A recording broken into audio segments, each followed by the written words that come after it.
Time Bandits summer break bonus episode. Okay, do you want to actually do the intro this time? Do you want to just actually say the intro and then me? What do you say? I normally space out and I just try to like imagine how I'm going to say my name and whether or not I'm going to preempt Jace with a bit. It's easy. You just say hello. Okay. Welcome to Good Boys Gone Bland. Wait, what do I say? Wait, how do I say?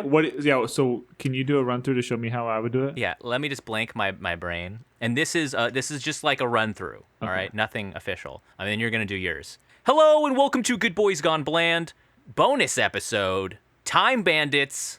I'm your co-host, Denali. And I'm your co-host, Ryan. All right, and now you Today we watched Time Bandits. Okay. I don't know. I had never heard of this movie before. Yeah. Denali, you recommended this. This was one of yours off of your list. Yes, it is. It was. So I wanted to celebrate the fact that on Apple TV Plus, TM, there's a new Time Bandits series coming out. Starring Phoebe from Friends. It's a remake. And that's something that's like on your radar? It's I listen to Pop Culture Happy Hour on NPR. You know, I kind of I stay up to date on the new shows that come on. The name of this thing came up. It's been on my list for a while. Honestly, this is kind of one of those, like, you have a stoner college friend who's like, oh, you got to see Time Bandits, bro. It'll blow your mind. Like, oh, it's like wacky and you know, for me, it's been kind of one of those things where I'm like, yeah, I'll get to it. And I thought a throwaway bonus episode might be a good opportunity for us to do this, because I don't know if we're ever going to do a time travel season. I would love to. Oh, that's actually interesting. That's an interesting theme. I love. We could watch them all out of order. There's no order though, because they're all. Are you assuming that all time travel movies are operating on the same timeline? Well, because there'd be no order unless you're talking about order of release. As in what year? We could watch them, and then we wouldn't have to worry about what order they were in, because it would make sense, because they're all time traveling. Like, they could be going around. Okay, so the movie The Time Machine takes place in like 1890, right? Right. We don't have to watch that first. That'll be the first. Okay, yeah, no, we don't. Yeah, it could be in any order we want. Yeah, that could be like movie number 8. It doesn't matter. Almost. You almost might say it doesn't matter at all, because it's not connected. What order you watch them in? Yeah. Well, it'd be harder to follow along, but it would make sense thematically. I agree. So have we ever watched a time travel movie on the show before? Lake House, baby. She's Lake House. House. Bang, bang, and she's the one, the only one I love in this house. She's all. Okay, that's enough. We don't want to get DMCA'd. Lake House. That was the only one? I feel like we've done time travel a few times. I feel like, I don't know. I feel like we did a big one, because I was like typing up. Interstellar. That's not a time travel movie. It's kind of a time travel movie. It's he travels to the future. Who the fuck cares about that? Bill and Ted.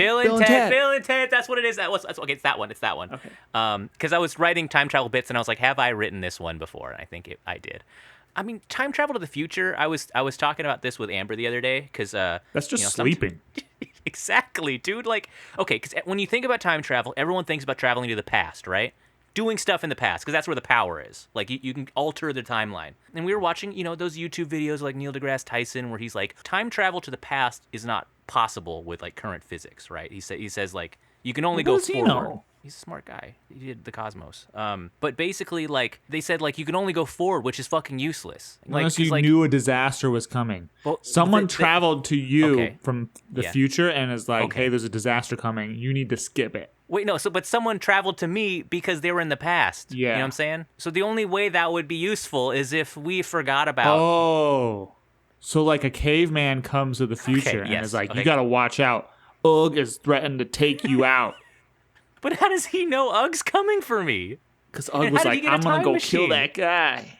But it's like, the future, you don't know what's going to be there, right? Like, you're getting in this seat, and you can't go back. So you're like, I'm going to go, like, 100 years in the future where I'm going to be totally useless. Yeah, I heard about, like, a theoretical way of doing it, where, like, you take a train that's, like, as big that goes around the earth, you know, and you just get it going real fast, and you can't stop it for like 50 years because it'll take too long to break. Okay. And you just put people in it, and then it's like 50 years for them, but it's like 200 years, because of the way the speeds are. Because like when you go fast, There's like you go yes. through so much, like across so much ground that there's like less. The time can't keep up because like the watches, their hands go like this.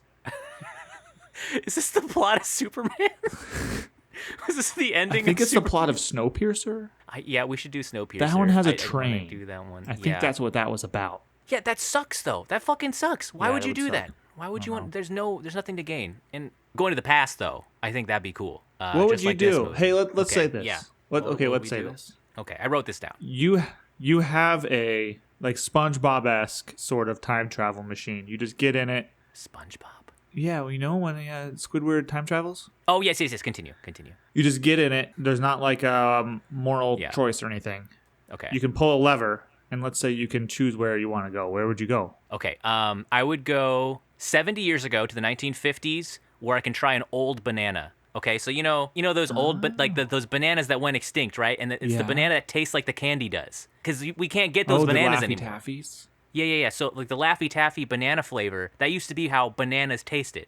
So I just as a first thing, just as a proof of concept, would do something easy. Cool. Go back to the 50s, buy a banana for like, I don't know, like a quarter of a penny or whatever it cost back then, and then eat it. I would try and kill like Pol Pot. Save maybe like millions of lives. Okay, we're not going to argue the ethics of this. Yeah, we don't have to, because there's not like a moral choice. Okay. If I may, we've discussed this in Bill and Ted. I'm not going to touch some of the other ethics, but would altering the timeline lead to like unravelment of the universe? In the future, there's a worse version. There's a mecha Pol Pot. Or we just prevent our own deaths, or we prevent our own births. Like it's like if you prevent certain horrible events, like the Earth timeline. Because you're there. Okay, so but if you're there, it always happens. This is fucked up. Yeah. Okay, no, this isn't good. This is okay. I'm trying to think what I would do, because I was thinking about this, because the kid goes back and he meets famous historical figures, right? And so they're assuming that you could travel through space as well as time.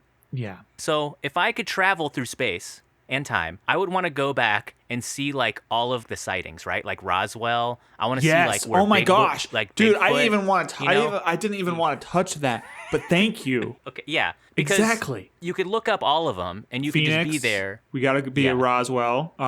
Where else? We got to go to Brazil. Brazil? It's a more recent one. Bigfoot? Okay. Okay. Bigfoot's not in Brazil. He cannot cross the Darien Gap. Okay.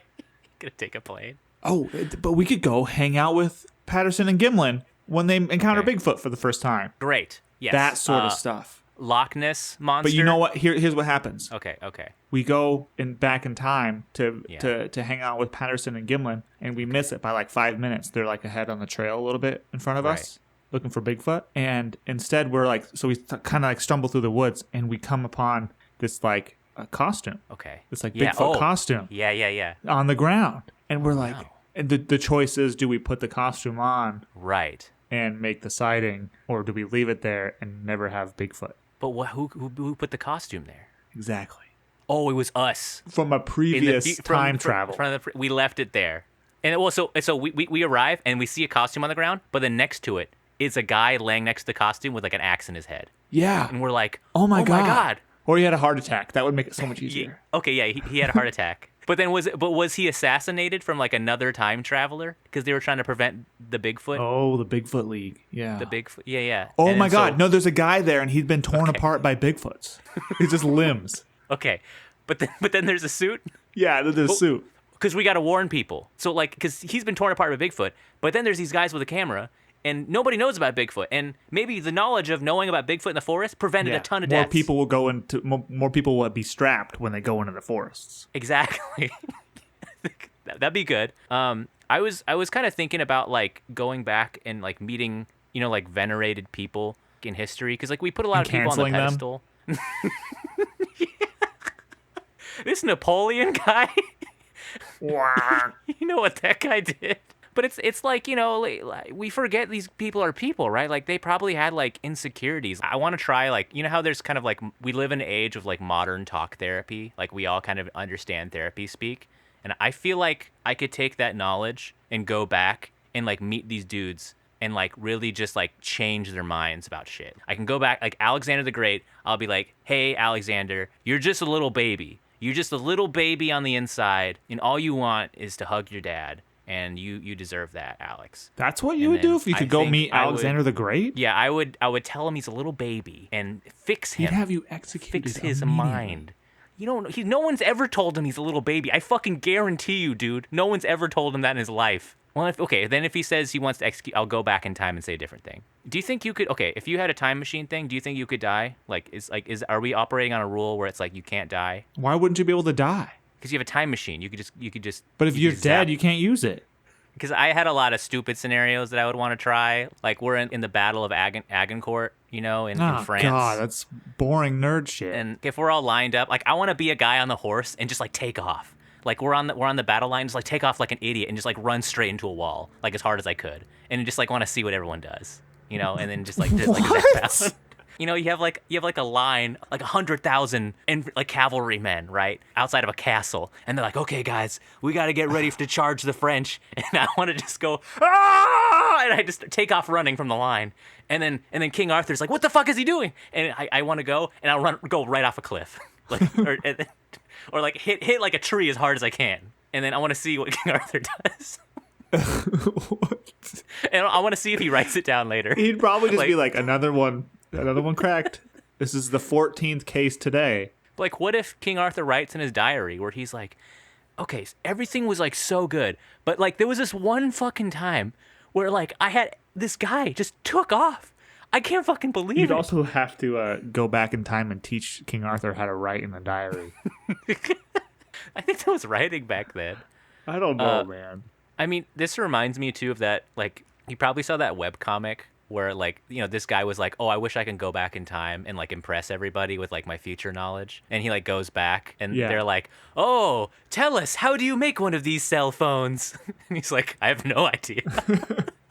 And it's like, you'd be utterly fucking useless. Like there's really nothing we could do. I'm pretty much just like a caveman, right? Like we're like worse than cavemen. That's if I'm not right here, right now, that's all I'm good for. It's just like being a walking body around who can smack rocks against each other. Like, if you put me in some sort of like situation of like historical importance and I had like make some like the right decision, I mean, you're completely fucking useless. Well, even just being back then, I'm so like I'm like so brain rot, dopamine fried that like I think just sitting around a campfire with a bunch of people scraping rocks, I think I'd lose it. I'd be trying to like fun. Invent content or something. You should probably go camping. Look, it's been a while. No, camping's different. Like, come over here and we can go have a fire in the backyard. Man, it seems like you need to get away. I need to. There's like state parks. Go to Joshua Tree. I wish I could bring back something to kind of show them. I would bring like a TV and have like a box set of Lost, right? And like they have no concept of TV, orchestral scores, acting, anything. Okay? And I bring a TV for, let's say, King Arthur, okay? I sit him down in front of it and I'm like, okay, this is Lost.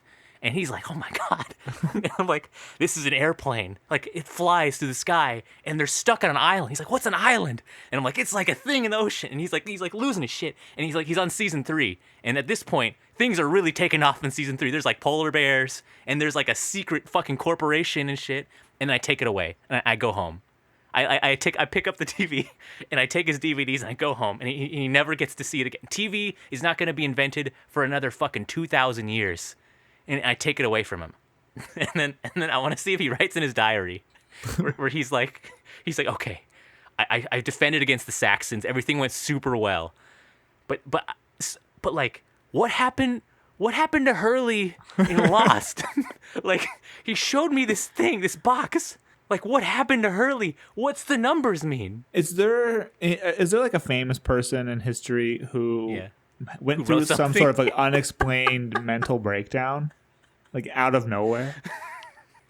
Like he writes in his diary because something completely off the wall. Because like it's possible that it's possible that could have happened. We just didn't know about it, and like there's no way to record this person like what they're actually saying and thinking. So like, yeah, we're like reading, like a diary from like Count Dracula. Yeah. And he's like, Marshawn should have ran the ball at the 2-yard line in the 2012 Super Bowl. and people are like, there was something. It was lead poisoning. And then we see it and we're like, oh my God. What if there's a situation where you go back in time, and you're like gonna prank King Arthur or something? Yeah. And then I don't even know King Arthur was a real person, but he surely did not live 2,000 years ago. Regardless, he might. He was an old guy. Not that long ago, because England didn't exist as a country by that point. Let me look up when King Arthur was alive. And the fucking Romans were there in like 1,000. I typed in when King Arthur and Googled it. Okay, late 5th century. Okay. I don't even remember. I don't even remember what I was going on about. Prank King Arthur? Whoopee cushion. Would he have us killed, or would he think it's funny? He'd probably like the whoopee cushion. I think he'd think it's funny, I think he'd like the whoopee cushion. Lancelot seems like less of a whoopee cushion kind of No, fuck fan. that guy. Yeah, he's a self-important asshole. Well, I wanted to actually, because I was thinking about whoopee cushions, like how universally funny they are, and I would want to like keep a log, like a journal, and see how many people think it's funny. Which famous people from history thought it was funny? Like he put it under Julius Caesar, and he sits on it and he farts. Like, not is he gonna funny. think he's that's not? Julius Caesar's not laughing. He's not gonna like it. Absolutely not. No way. Joan of Arc? She might think it's funny. I think she might think it's funny. She might be able to see the lighter side of things. Yeah, but like it's also like a contraption. I don't think that's ever been made before. Like in previous, it's like very modern, right? Like an air bladder. Like an air bladder that makes that's you designed to fart. Yeah, rubber was invented not too long ago, so. But like back in the day, like if you had like the time to make an air bladder, you would try to make something important. Yeah, like you would make or like a water bottle or something. But you wouldn't make a thing that makes you fart when you sit on it. Back there's then, a lot more pressing needs. This comes from the era of like excess. Yes, exactly. So you bring this technology back. Yeah. And you'd be like, okay, Julius Caesar, this is a pallet of 3,000 whoopee cushions. Do what you must. What would you do? Do what you will. What would you do? Would society collapse? That's why they fucking murdered him. It's because he kept whoopee cushioning everybody. What, he was stabbed by 45 people? They did not like that. Okay, so this week we watched. Do you want to? Let's actually start talking about the movie, because the movie. By the way, the movie is about time travel. Yes, it is. Time Bandits. Yeah, so we watched this movie. Do you want to give this? I can give the synopsis. You need to do it. Okay. This is tough. This is a tough movie to get a synopsis for, because I think it's very odd. Wait, real quick. If I had a time machine, I would just open up a bank account. I think that's the easiest thing. Yeah. Like 4,000 BC.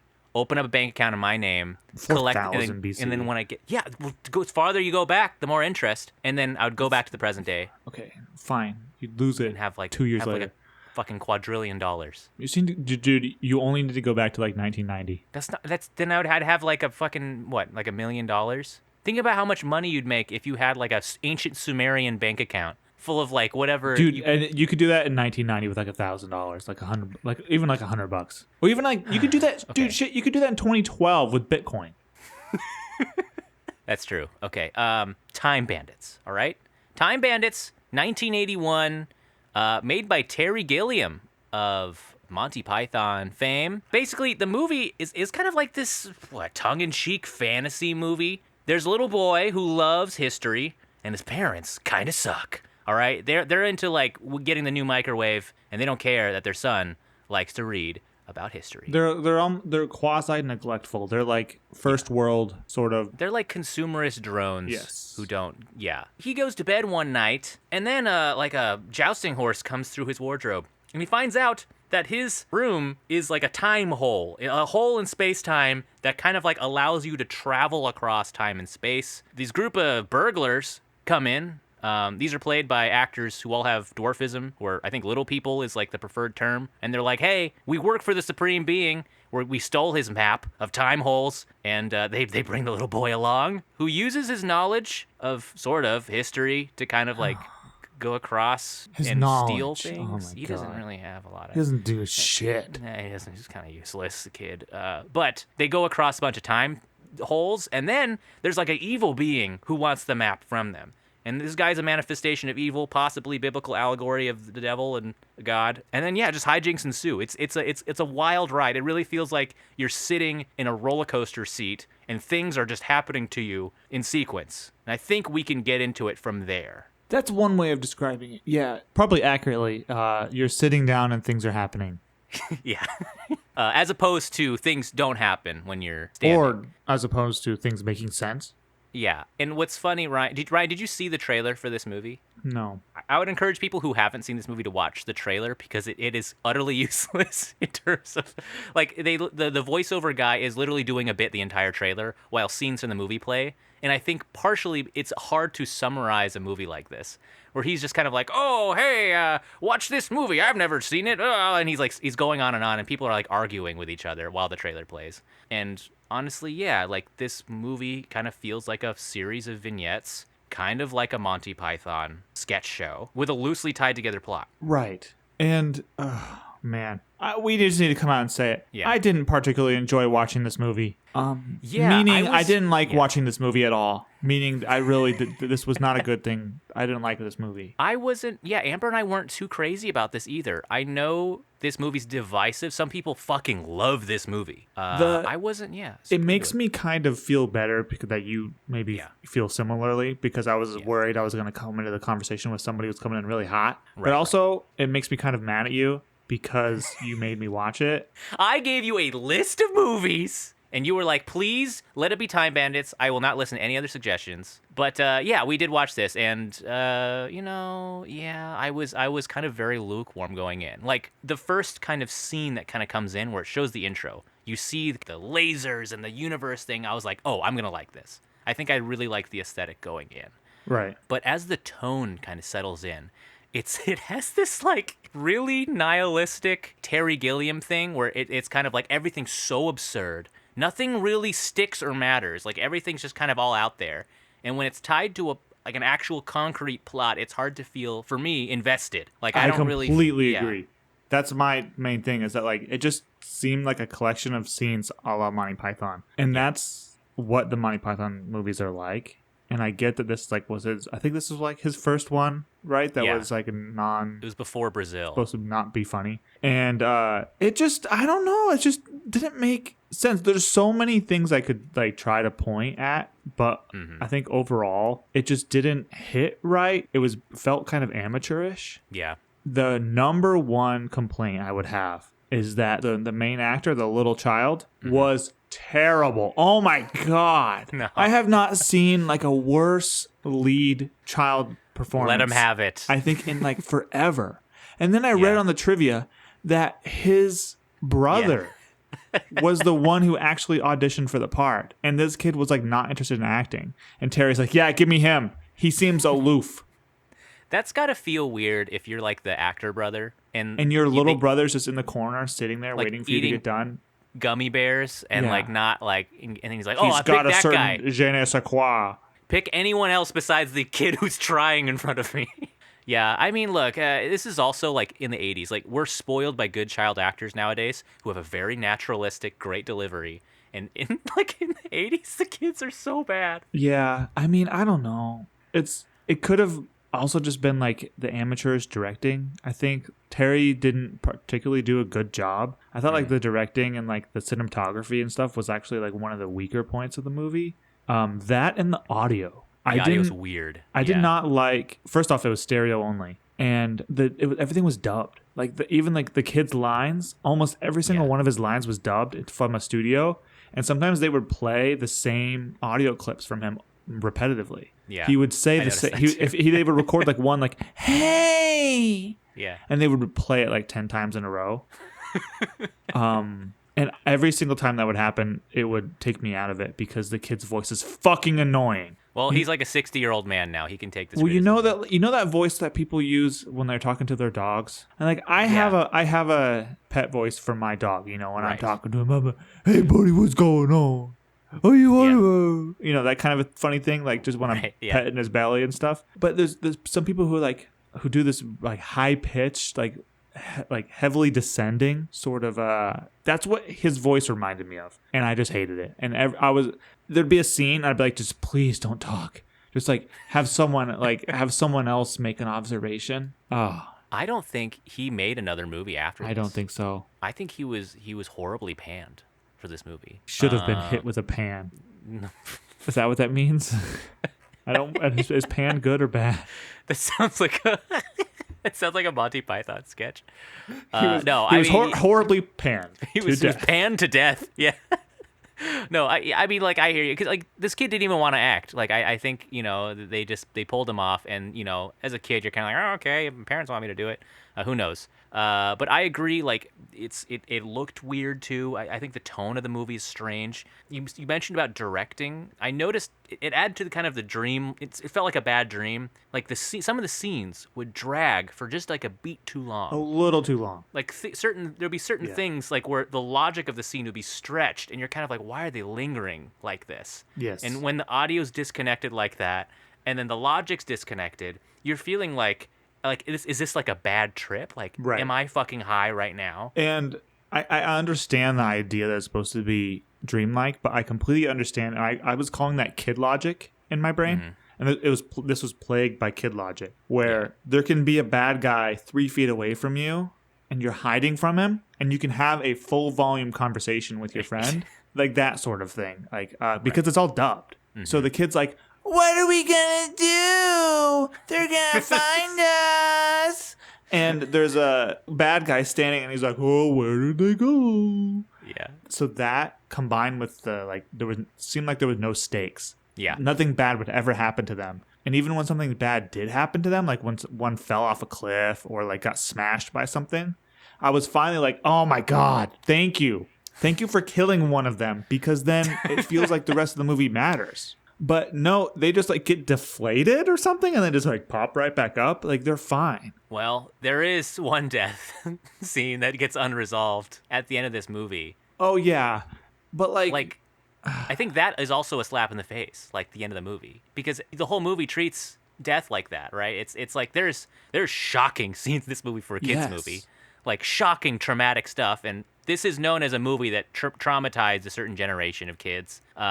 You know, you see all this like kind of lackadaisical way of approaching things like death, and at the end of the movie, like kind of like a horrible thing happens to the kid. His house burns down, and his parents explode. Literally explode. But and then the camera pans away. Yeah. Yeah, but I found the idea to be kind of a cop out, where like I made this world that's all dreamlike and nothing quite makes sense, and we're hopping around between time. Oh yeah, it was all a dream. Haha, do you get it? It's like, yeah, no, we got that the whole fucking time, but your content still needs to be interesting. Like what they're doing still needs to be interesting in order for me to care. Like, it was really difficult. I thought the plot and the writing and the audio were the worst parts. The set design itself and the vibe and like even the idea, the genesis behind the Time Bandit. The kid's bedroom's a time portal, so like sometimes there's like medieval people and stuff. Like that's great. The problem really was the execution, unfortunately. I feel like Terry Gilliam should have not done this project. Yes. Yes. Dude, okay. So the whole time do you have like a replacement director in mind? Well, there is one, because the remake, it has Taika Waititi, and I heard it fixed the problems of this movie. Like that's people who didn't like this. That's not a bad pick. Right. And Taika Waititi's, it's hit or miss for me sometimes. Yeah. But like the Ragnarok sort of vibe I get. Right. But I have heard from critics that it might resolve some of the issues we had with this movie, which I'm interested in. But yeah, I mean, did you have like a someone in mind? Yeah. Peter Jackson. Actually, yes. Wait, yeah, like heavenly creatures type of like exactly. Like just I could see that. I was also thinking like Sam Raimi could do like something like really kind of like a Evil Dead sort of Army of Darkness. Because I think they could hold the humor but also keep the tone. Yeah. But it's not as nihilistic, I think. Look, I had a lot to kind of dish on with this movie. I was straight up bored for some sequences. Yeah, which is a bummer. We said this off mic, but both of us watched it in 2 bursts. Yeah. I put it on at 8:20 p.m. Yeah. If I put your movie on at 8:20 p.m. and I cannot finish it that night, like there's something wrong. I really think it needed like at least a couple notches on the funny meter to make this work. If you're gonna have it disjointed, if it's gonna be like a Life of Brian thing, make it like that. Make it like funny, like make it sketches or some shit. Like don't make it actually kind of serious, because then it turns into a series of bits and sketches that are not funny. They're just narratives. Yeah. And like, even just like the Agamemnon sequence with Sean Connery made no sense. Yeah, I'm just like, what am I watching? Like, I don't know. There was like when we showed up and he was fighting the Minotaur in the gladiator outfit, I was like, okay, this is pretty cool. I get it. Okay, that was all set up. And now we're going to do something cool. And then, no, it was just really bad. Also, that fight was so long. It was like the Star Trek fight with like the Lizard Man and Kirk with the rock. I was like, holy shit. It was like almost like a Family Guy bit where like they're fighting for 5 minutes. And Sean Connery's like, no, one more shot. Yeah. I also like how he doesn't change his accent, especially. I didn't know he was Agamemnon until I read like the trivia. So I'm the famous Greek king.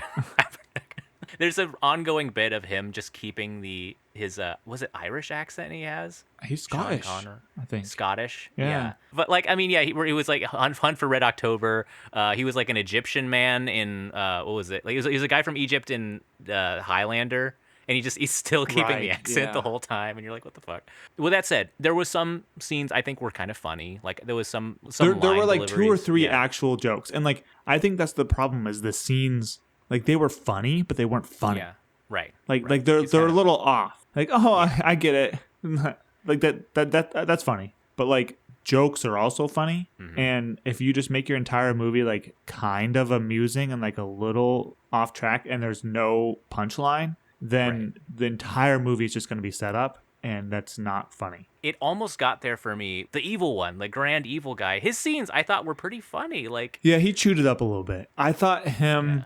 Exploding people for no reason was pretty funny. And then when he turned to Benson, he was like, sorry, I gotta turn you into a dog for a little while. Like that sort of stuff. But the only actual funny part I thought was like a well-crafted joke in this entire movie was Robin Hood. Robin Hood sequence was great. I was like, okay, I get it now. Like the whole movie's gonna be them going and they're hanging out and they're kind of doing bits everywhere, and they dispatched that idea right after Robin Hood. They've stolen all the stuff from Napoleon and they're bringing it on like a big rug or like a tapestry, right? And they bring it to Robin Hood somehow. It makes absolutely no sense how they get there. They wrap it up in a rug, And they're like, cool, you want to team up our team of bandits and your team of bandits. And Robin Hood's like, yeah, I don't give a shit. But this is great. The poor people are going to love all this stuff. And they're like, what? And he's like, yeah, I'm going to give away all the stuff you just stole to poor people. And like that's funny.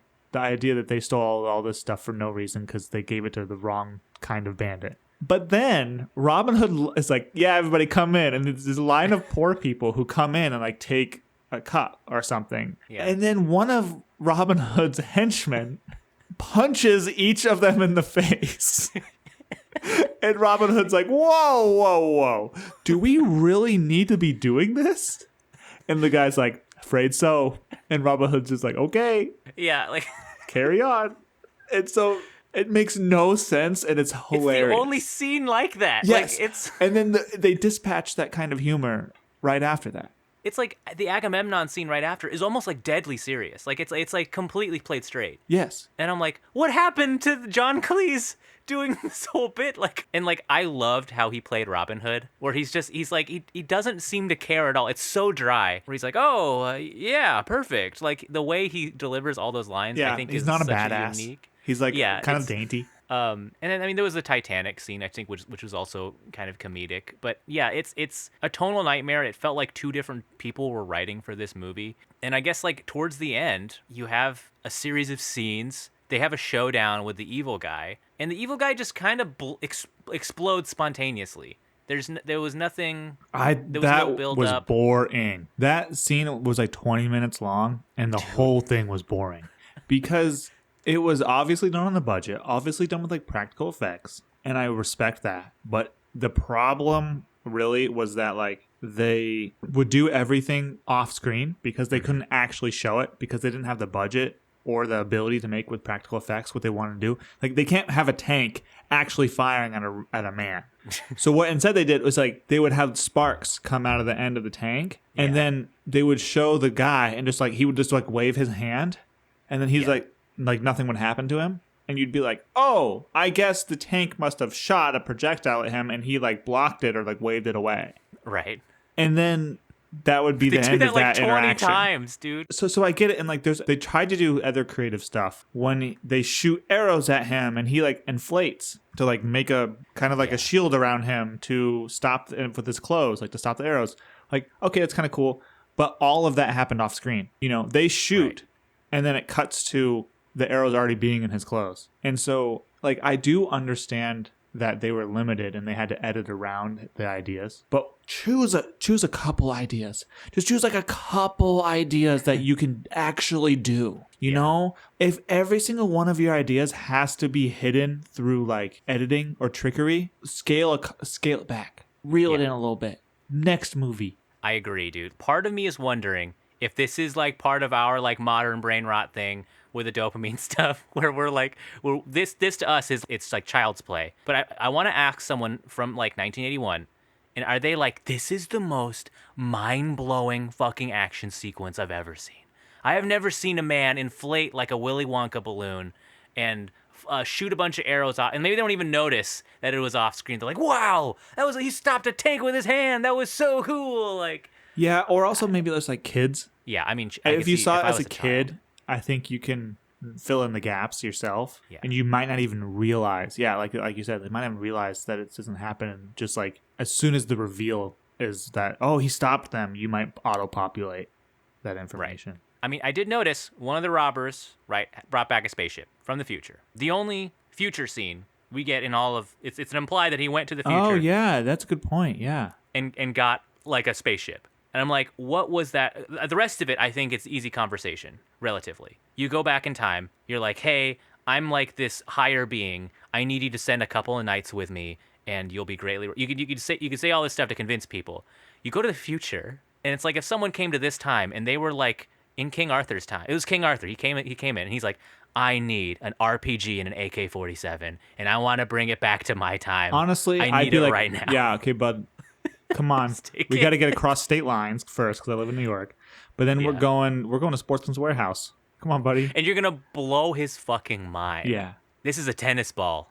Yeah, it was. I mean, it's like, how did he convince them to give him a fucking spaceship? I don't know. Maybe that thing is like not a big deal in the future. Anyways, yeah, I agree. Action sequence is boring, and the ending is just nothing. It was nothing. It was like Indiana Jones, where you just like, would this have happened anyways without anybody doing anything? I was kind of like, thank God when I realized that this was the end of the movie. Yeah, that I could like go outside. This is like so disappointing, right? Like I was going into this being like, okay, this is a long time. I was pretty hyped because it was a Terry Gilliam. Yeah. Right. You seemingly recommended it. I brought it up to my friend before we watched it that I went and I had lunch with, and he's like, I said I'm watching Time Bandits, and he's like, oh, the new one? And I was like, no, the old one. And he's like, oh, cool. So he probably saw it as a kid or something. Yeah. You know, we didn't really talk about it because I hadn't seen it yet. Yeah, I mean, this is kind of it's a weird vibe for an episode, dude. Because like, it's also really hard to riff on because like they try. It's like a movie that had flopped riffs, so it's like we can't even. Yeah, there's not even. It's not like a terrible romance movie that you can just like make fun of because they had a budget and it's a terrible genre. Like they really swung for the fences here. Yeah, they tried. I'll say that, and the Rotten Tomatoes score. I'll say this: 91%. Has a lot of acclaim. Wow. Audience score 77, so like people like this movie. And like when I look up things, you know, on Reddit and shit, and like, you know, I mean, that's not a fucking, you know, but people are like, best movie ever. Watch it every year. And I'm like, how do you I feel like to me this has no rewatchability. Is this one of those movies where you quote it like all the time and you're I don't remember a single quote from the movie other than like the tapestry. Which was that joke was pretty funny when they're like, "Hey guys, the tapestry," and they're like, "Oh yeah, nice, isn't it? 16th century." Yeah. And he's like, "No, not like admire it, like take it." Yeah, like that was actually kind of a good joke. I did like the evil guy's rant about God creating 43 different kinds of parrots, and he's like, "You know what I would have fucking made? 8 a.m. on a Monday, laser beams." First fucking thing, like where he was going on that, like I thought that was pretty good. I mean, it sucks because this could have been, I think, better. It could have been really good. This could have really. It has a high ceiling. Terry Gilliam could have done it. I think he had it in him to really nail this thing, and apparently he did nail it because it did pretty well. So fuck us, right? Like I don't know, and I feel like there's gonna be someone who's listening to this, and they're gonna be so mad that we're not gushing about this movie. Yeah, I don't know. I mean, they'll probably get it because like we're freaking 30 years old watching this for the first time. It's PG, dude. It's before the Gremlins, Indiana Jones PG off. Yeah, is this like someone watching, Friends or Seinfeld for the first time? The Beatles, yeah, or they're just like, I've seen everything inspired by this, and this is just nothing to me. Who knows? It's really sad. But yeah, time travel meter, I'm gonna give it like a fucking 5 because I'm gonna give it like a 3 because I was about the time to say, travel wasn't good. There's a lot to critique about the way they use time travel. Especially, I also agree it's a 3. Especially with the fact that the time travel mechanic in this movie is a map. And it's a map of holes in time and space where they can jump from one to the other, which is a cool idea. Cool. So the problem is that the audience never learns how it works. But the characters are talking about it all the fucking time, and one of them has it all the time. And so we never know how it works, but they know how it works, and they never explain it to us. Look, I don't need to know how every Deus Ex Machina works, right? like that's fine. That's actually in some of the best pieces of media, the audience doesn't understand how a complicated machine that's very powerful works. But in those circumstances, usually the characters also don't know how it works. And so it's really weird for us to be like, okay, they're taking the map out again, and they're doing something with it. Because like I can't predict what's going to happen next other than they're going somewhere else, because I don't know how the main mechanic about what the characters are doing works. It's like watching like a movie about firefighters, and you don't know what a fire truck is, or like what a ladder is, or a fire extinguisher, or you don't even know how fire works.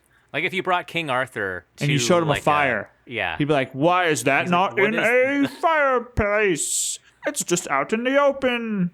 He's never seen a fire. There's scenes where they're pointing at the map and they're like, "I know, there's a time hole right underneath us." Like, and you're like, how do you know that? And they're like pointing at nothing. Like they're it's like, I don't know. It's all off screen. It's like slightly off screen. Yeah. Yeah, like this movie was, it's another one of those movies that just like exhausted me. It like drained my life force. Yeah, so watching this. Me and Julie watched it together last night. Yeah. We got about most of the way through it. And then we finished, and then this morning she got like a phone call. We were playing video games and she got a phone call, so she had to go in the other room. I was like, I might as well finish the movie. Just didn't even didn't even confer consider with her about whether or not she wanted to watch this movie. And I knew that to her, it would be a relief that if I finished it without her, because then she like wouldn't have to spend time doing it. Yeah. Amber also got up and started to just do other things around the house. It reminds she's just me. Like, tell me. Yeah. What movie did we watch? We watched. I think it was Art of Racing in the Rain. Yeah. And I realized that the worst insult I've ever given to a movie, I gave to that movie when I said, "I didn't even turn my Roomba off." And like. That's how I feel about this movie, unfortunately. That's devastating. Yeah, I mean, I don't even need to give this a number. I don't know. I didn't like this movie. I'd probably give it like a 3 or a 4 out of 10. I'll give it points for trying. Time Bandits. Watching this, I'm curious to see the Apple Plus show. Like I'll probably watch an episode or two and just see if it turns out better. Yeah, I have no concept of how to watch something on Apple Plus. Right. I might as well be like caveman, talking to you about space planes. Yeah, like if King Arthur came to the future and I was like, you can watch the rest of Lost on Apple TV Plus. He'd be like, I get Netflix. I get YouTube. I get Hulu even. But I just have no concept of what an Apple TV is. He's like, King Arthur's like, okay, I have an Apple account. Okay. And that's good. I have like an iTunes. Is it iTunes the same thing? And I'm like, no. It's a different thing. And he's like, is it like Apple Music for TV? It's like, no. I don't know. I really don't think so. I don't know if it is. Do you need an Apple TV streaming device to watch Apple TV Plus? Is a good question. Yeah, I think it is. And the answer is because those were around for a while. Like some people were watching TV on Apple TV.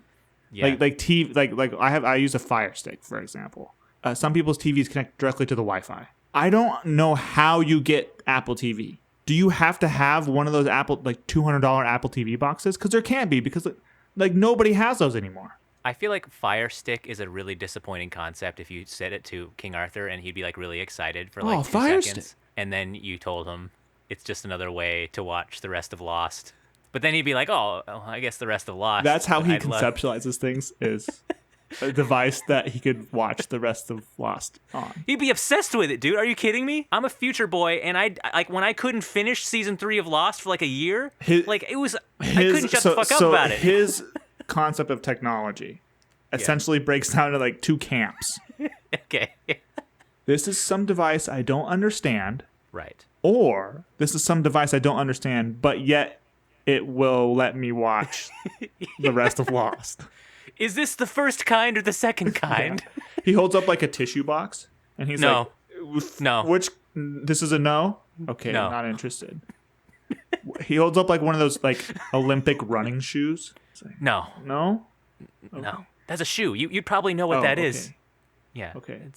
He holds up PSP, like a PlayStation Portable. Well, probably at one point, yes. Sort of. But where'd you find that? It's like, will this help me beat the Saxons? Does this have Jack and Daxter? Apple TV has a lot of great shows. Honestly, it's a bummer that people don't know how to watch it because I can't talk to them about it. Severance is fucking awesome. I'm not joking. I don't know how to watch something on Apple TV. You have to subscribe to it. It costs money. But what can I watch it on? Just a fucking smart TV. Oh, it's just like an app. It's an app. It's like HBO. Oh, okay. We're not going to do an episode on it, but maybe I'll say in some future episode, you won't know which one, if I liked Time Bandits, the TV show. I'll text Ryan about it. Maybe we'll say it in a story, Instagram story. But folks, thanks for joining us. I'm sorry. I'm sorry. I was about to apologize too, because like I wanted to give you good content. But it's not riffable. Yeah. It's really not. We tried. Jason's gonna be upset if he ever listens to this. He's gonna be like pissed. Yeah. He's like, where's the riffs go? Well, maybe this is how Terry Gilliam felt, where he was like sitting in the room, and he's like, fuck me. I don't think I could do this. I don't think I could make riffable content. And maybe that's how he felt, and we're getting a little taste of it. So watch Time Bandits if you want. If you want to feel like how we did. If you want, It's on HBO. Yeah, go for it if you have it. Preferably when you're sick and you're running like a fever of like 102 or 103. Anyways, I'm sorry. This has gone on too long. Bye. Thank you for joining us. Join us next week with Time Bandits, the TV show on Apple TV+. We're gonna watch the whole thing.